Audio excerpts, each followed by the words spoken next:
Question 6. In a research, a type of bacteria will multiply itself in 1 minute. The amount of bacteria at the start of the research was 300. So initially you got 300 lah.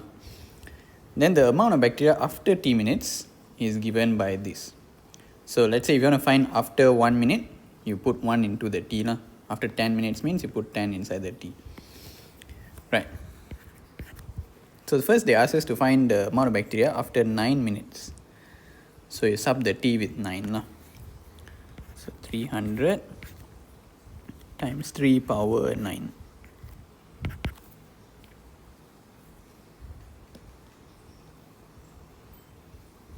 We get 5,904,900. So this much of bacteria. B. Determine the time in minutes for the amount of bacteria to be this much.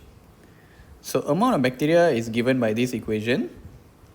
So we need to find the time taken to reach this much. So we can say 300 3 power t equals to 72,900. Then we need to find t.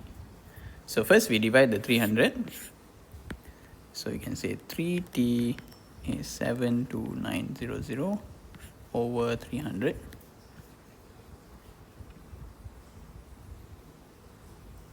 Which is 243.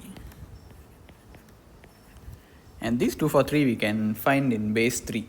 That means 3 power something. 3 power 5. So 3 power 5 is 243. So if 3t is 3 power 5, that means t is 5 lah. So you can say t is 5 minutes.